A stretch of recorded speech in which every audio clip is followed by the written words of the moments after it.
Hi guys, hello everybody. Have a prettiest morning, have a great time to all of you and welcome to our YouTube channel that is Edumotion Tutorials, the power of education. This is a pure educational YouTube channel and we will provide you the best of the best quality and high-tech education. So please guys, subscribe our channel, like it, share it as much as you can and please comment it because your small step of a response, it will an empowerment of us and it will encourage us to provide you the best educational services. You can also follow us on Facebook, Instagram, Telegram as well as Twitter with the same brand name in India, that is Edumotion Tutorials, the power of education. So keep watching and don't forget to press the bell icon. It will provide you the new notifications and we will be glad to provide you the educational services. Hi, hello students. Today we are going to learn the first topic from the class 10th mathematics part 1.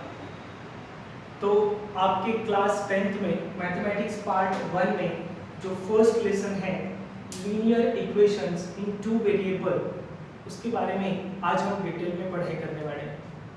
तो उसमें सबसे पहले introductory part जो है सो वो पता होना चाहिए कि definition exactly what is mean by the linear equations in two variable and what are the things you have learn up till now up to the 9th standard. इस लेसन से related बहुत सारी चीज़ें बेसिक जो important things है आपने 9th standard तक learn की वाली है and which are that things. तो वो थोड़े से 5 मिनट्स में हम थोड़ा सा क्या करेंगे उसके ऊपर रिवाइज करेंगे। Okay, I know that all things you have known to do but थोड़ा सा रिवाइज करेंगे। सो एग्जैक्टली क्या पढ़ा है यहाँ इससे पहले आपने इस लेसन से related. Okay, so how the equation is form, what is mean by exactly the equation. Okay, so उसके बारे में हम देखेंगे कि एग्जैक्टली इक्वेशन क्या होता है। ठीक है, तो देखो स्टार्ट करते समय सो फर्स्ट ऑफ ऑल उसमें चीजें आती है। जो फर्स्ट है variable. whenever we want to find out the value of something, why sometimes we don't know value of one of the things, means कुछ quantities ऐसे होते हैं जिसकी वैल्यू हमें पता नहीं होती है।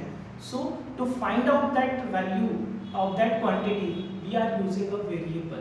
It means that कुछ quantities ऐसे होते हैं जिसकी वैल्यू जो होती है वैरी होती है। It means हर एक सिचुएशन में उनकी वैल्यू अलग होती है, उनको क्या कहा जाता है, वेरिएबल कहा जाता है। ठीक है, after that see we will take one example x + 4 = 9।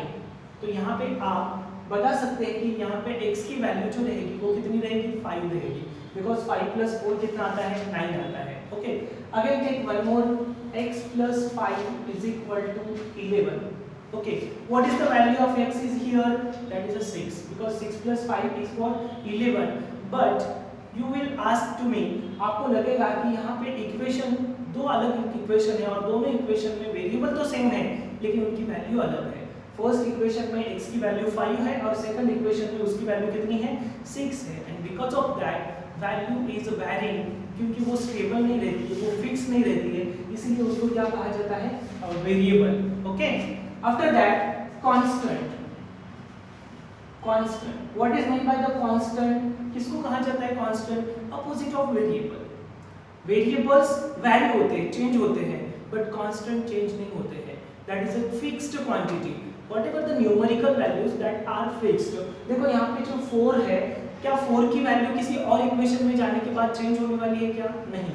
4 is 4 anywhere, कौन से भी कंडीशन रहने दो, कौन सी भी सिचुएशंस रहने दो, नंबर की वैल्यू चेंज नहीं होती है, that's why they are called constant. Okay, after that we have seen coefficient. What is meant by the coefficient? Coefficient, तो exactly coefficient means होता क्या है, when the constant r comes with the variable in multiplication form। तो क्या है, constant जो है variable के साथ मल्टीप्लिकेशन फॉर्म में जब आते हैं तब वो क्या बन जाता है, कोएफिशिएंट बन जाता है। Suppose consider here 3x So what is 3 here? Now 3 is a constant. We know that all numericals numbers are constant. But when it comes with the variable in a multiplication form, it becomes a coefficient. Okay, this is called coefficient. After that, term is there. So what is meant by the term? Combination of variable and constant, it forms a term. तो क्या बन जाता है? ये जो है पूरी जो क्या है वो term है. Complete is a term. 3 is a constant and x is a variable. But 3 comes with the variable in multiplication form. It forms an coefficient. तो वो क्या बन गया? Coefficient बन गया. Next, term जो होते हैं, terms को combine करके क्या बन जाता है? उसके बाद में expression बनता है. What it forms? Expression. So देखो किस तरह से हम इक्वेशन की तरफ आ रहे हैं. Expression, when the terms are combined by what symbol? They are combined by only addition and subtraction. Terms are separated only by plus and minus sign, not with the multiplication and division symbol. Terms किससे separate किए जाते हैं? Plus और minus से separate किए जाते हैं. जैसे कि मैंने यहाँ पे लिखा है 3x + 4y.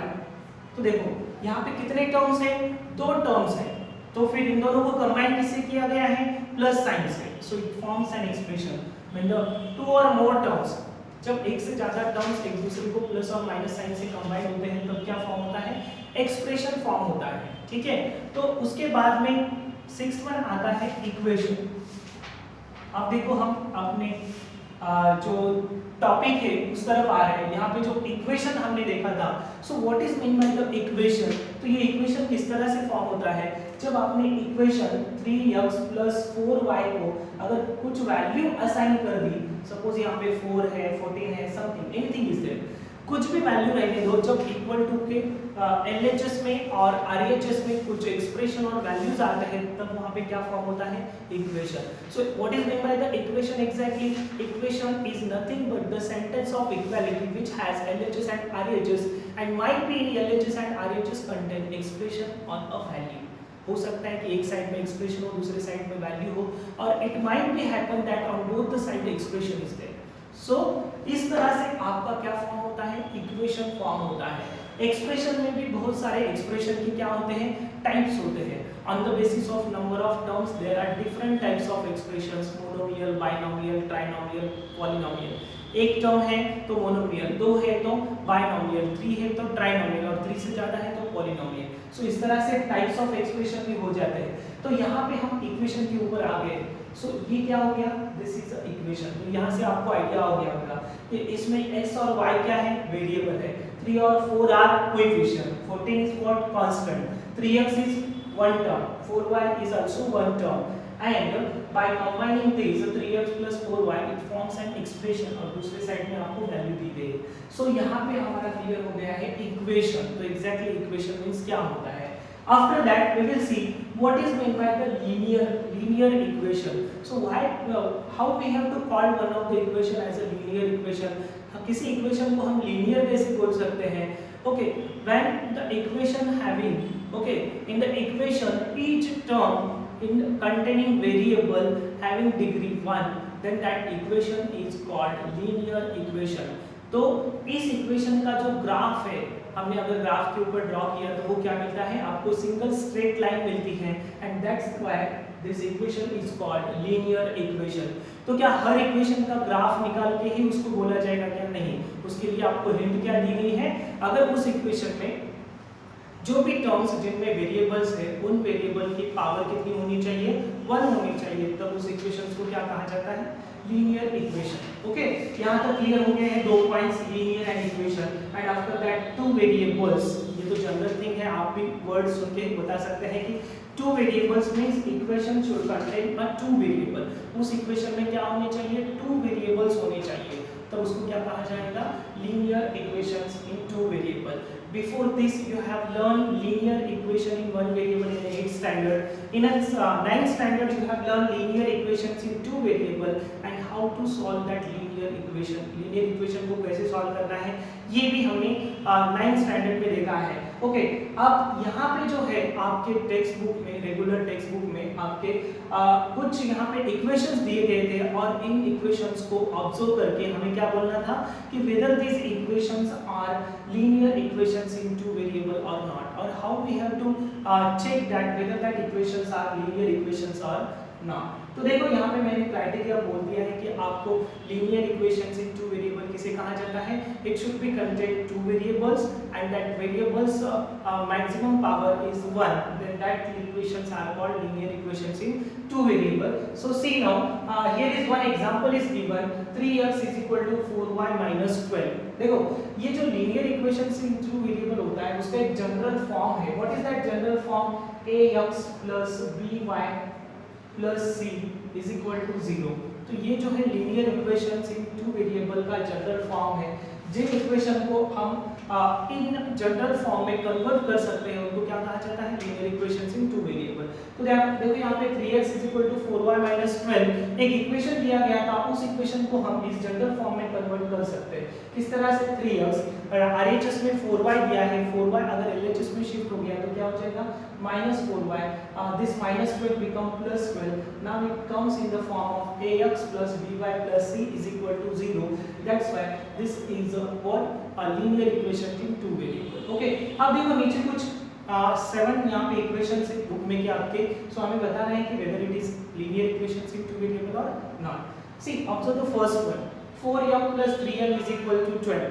We can transfer this 12 to LHS, it becomes -12 and that is also converted into the ax plus by plus c is equal to 0 general form में कन्वर्ट कर सकते हैं। इसमें जो वेरिएबल्स है, वेरिएबल का पावर जो है 1 है एंड 2 वेरिएबल्स दिए हैं, that's why the first one is linear equations in two variable. Okay, now see the second one. Once we have observed the second one, here one variable is there x whose power is 2।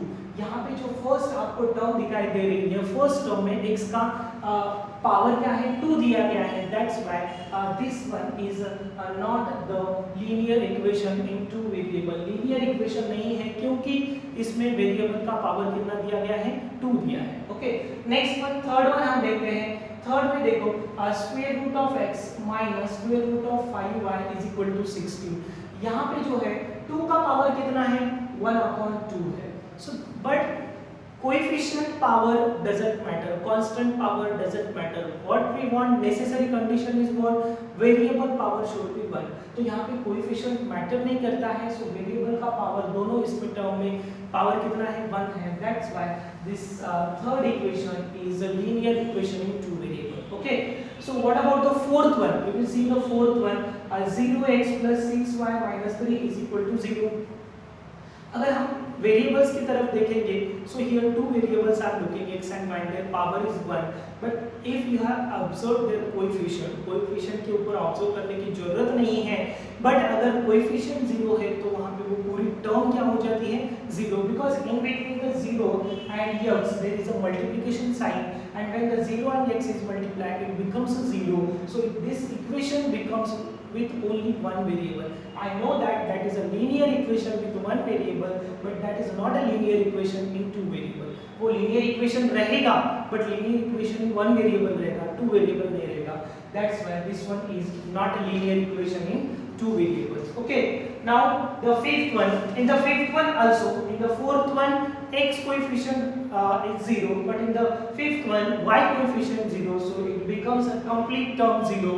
That's why fifth one is also not a linear equation in two variable. What about the sixth one?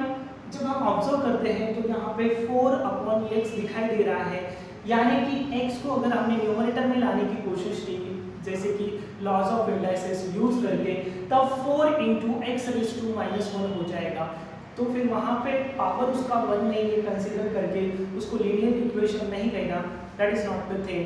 अगर उसको 1/x is equal to अगर u या something कुछ भी use करेंगे p q, तो हम उसको लीनियर इक्वेशन में कन्वर्ट कर सकते हैं। किस तरह से देखो, 4 जो 1/x है उसके बदले मैं p यूज करता हूँ, उसके बाद 5 और 1/y जो है उसके लिए q यूज करता हूँ, सो 4p plus 5q is equal to 4.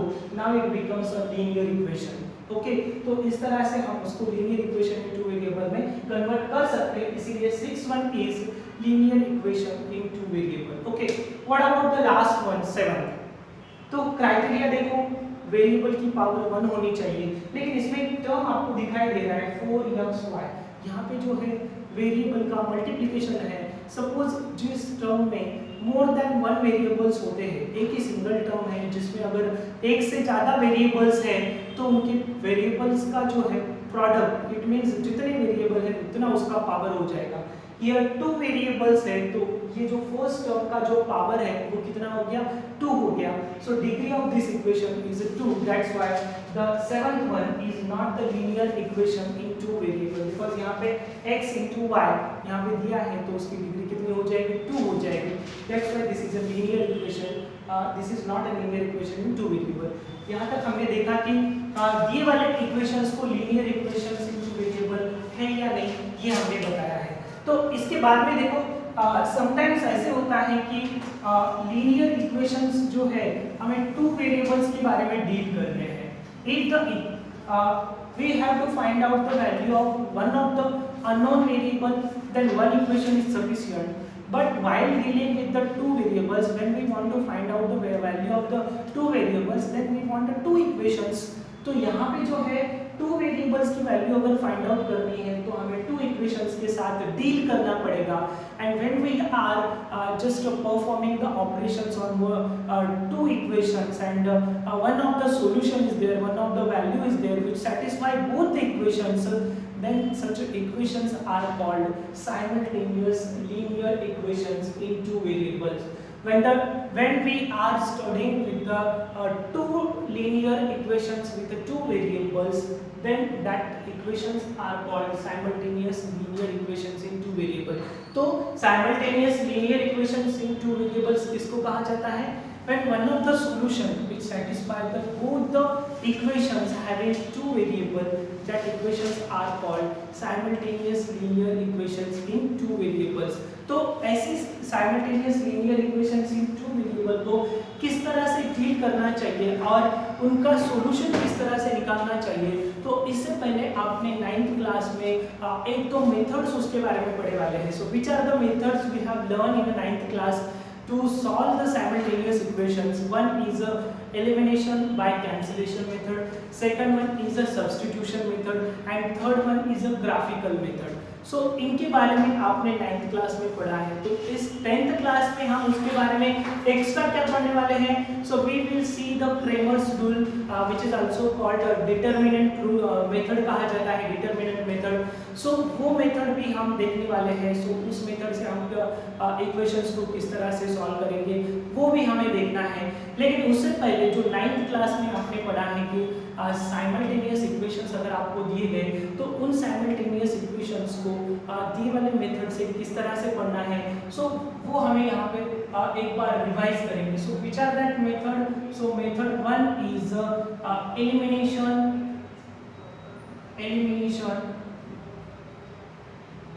by cancellation, elimination by cancellation, ये मेथड हमें पढ़नी है।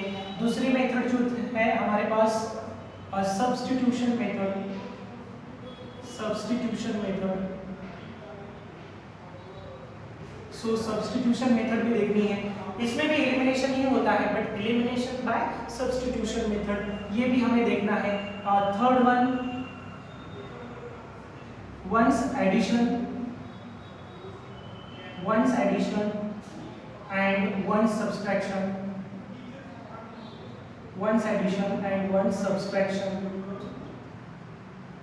so ये भी एक मेथड हमें देखनी है। And fourth one a graphical method.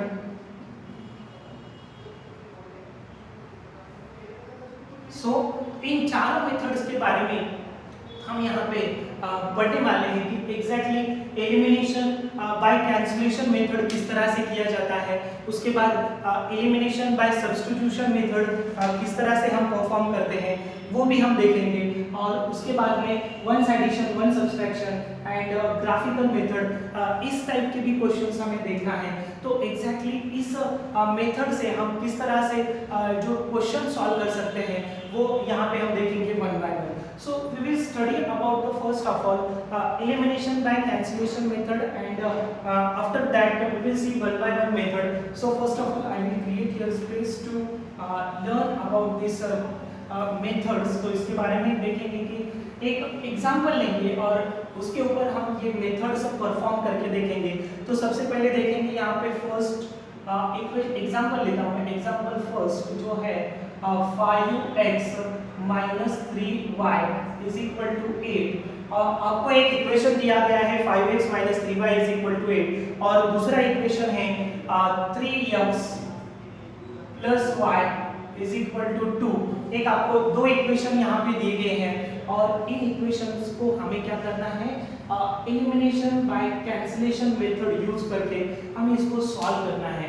So how to solve this one elimination by cancellation method हम देखेंगे।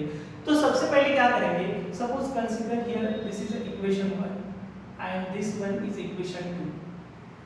सी I have used here two equations and just given a marking to them, first equation and second equation। अब equation को हमें क्या करना चाहिए, what exactly happen in elimination by cancellation method। So while doing the elimination by cancellation, elimination means निकाल देना, remove करना। What we have to remove, we have to remove one of the variable, we have to eliminate one of the variable।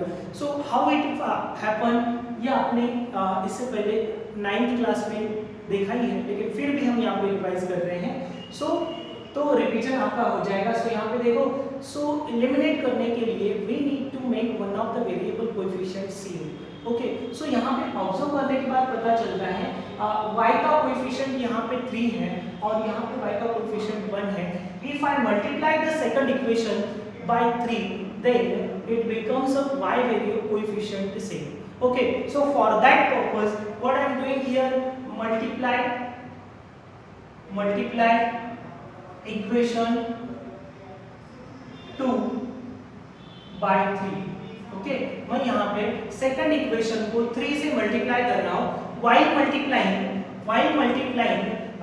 we have to multiply to whole equation। it means in the equation whatever might be the number of terms we have to multiply all the terms। तो उस equation में कितने भी terms रहने दो, उन सभी terms को हमें क्या करना पड़ता है, मल्टीप्लाई करना पड़ता है। सो सी फर्स्ट ऑफ ऑल मैं जो है क्या करता हूँ, 3 3 9। सो फर्स्ट इक्वेशन में सेकंड इक्वेशन में मैं 3 से मल्टीप्लाई कर रहा हूँ। So the first term 3 into 3 9x is there। After that second term 3y is equal to 3 2 6। Now this one is so यहाँ पे हमें क्या मिल गया है, ये जो थर्ड इक्वेशन है यहाँ पे मिल गया। तो देखो ऑब्जर्व करो, first equation and third equation contain one of the variable coefficient same. So we can add the two equations, add equation 1 and 3।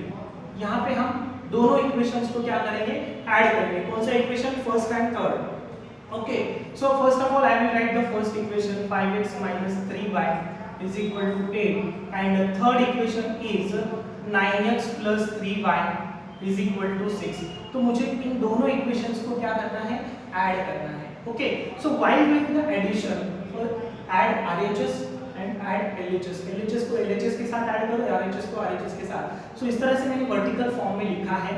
तो देखो फिर यहाँ पे -3y एक +3y है। सो 3y और -3y यहाँ पे एलिमिनेट हो जाएगा। सो इसी को कहा जाता है एलिमिनेशन बाय कैंसिलेशन। तो यहाँ पे एक वेरिएबल का एग्जिस्टेंस खत्म हुआ है, सो वो वेरिएबल जो है एलिमिनेट हो गया।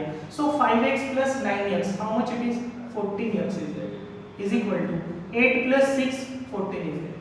So now see this 14 is in a multiplication form, when it transpose to the RHS it goes in a denominator and x is equal to 14 upon 4। तो x is equal to कितना आया, 1 आया। तो यहाँ से आपको एक x की वैल्यू मिल गई है। सो आपको जो x की वैल्यू मिल गई है वो वैल्यू आप किसी एक इक्वेशन में पुट अप करके y की वैल्यू फाइंड आउट कर सकते हैं। So see, we will put this value of x, put x is equal to 1 किसी एक इक्वेशन में हम पुटअप करेंगे, सेकंड इक्वेशन में पुटअप करेंगे, put x is equal to 1 in equation 2, second equation में हम पुटअप करेंगे ये वो जो वैल्यू है 2 इक्वेशन में पुटअप करना है। तो see here 3 into 1 plus y is equal to 2, so 3 into 1 कितना हो गया 3, and then the transpose 3 to RHS, so it becomes minus, so y is equal to 2 minus 3, so y is equal to कितना आया -1। so इस तरह से आपको x, y is equal to कितना मिल गया है 1, -1। so this is the solution for these linear equations in two variable। so in this way we can solve the linear equations in two variable। so यहाँ पे जो आपको value मिल रही है x, y is equal to 1, -1, so this is the only solution which satisfy both the equation। तो यहाँ पे जो solution है ये solution इस दोनों इक्वेशन को क्या करता है सेटिस्फाई करता है, बैलेंस करता है। अगर ये x और y की वैल्यूज अगर आपने दोनों इक्वेशन में पुटअप करके देखे तो उन दोनों इक्वेशन का satisfaction same value of the variable से होगा। That's why these type of equations are called simultaneous linear equations in two variable. क्यों ऐसे? क्योंकि एक ही उसका जो सॉल्यूशन है, एक ही सॉल्यूशन से दोनों इक्वेशन सेटिस्फाई होते हैं। That's why this is simultaneous linear equations in two variable, and this simultaneous linear equations in two variable we have solved with the first method, which one is called linear elimination by cancellation method। तो यहाँ पे जो है हमारा first method elimination by cancellation method खत्म हो गया है, ठीक है। तो इसके बाद में का जो सेकंड मेथड है वो मेथड क्या है सब्स्टिट्यूशन मेथड। हमें क्या करना है इस सब्स्टिट्यूशन मेथड से सेम अगर इक्वेशंस हमें सॉल्व करने हैं, सेम क्वेश्चन तो सेम लेंगे लेकिन मेथड हमारा क्या रहेगा सब्स्टिट्यूशन मेथड। तो देखते हैं कि ये जो सब्स्टिट्यूशन मेथड है उसमें किस तरह से स्टेप्स लिए जाते हैं। That this first method you have understand properly. Now I will just keep the example same for the second method. तो ये जो फर्स्ट मेथड से आपने देख लिया है, मैं क्वेश्चन यहाँ पे सेम रखूंगा और उसको जो है दूसरे मेथड से सॉल्व करूंगा, जिस मेथड का नाम क्या है substitution method।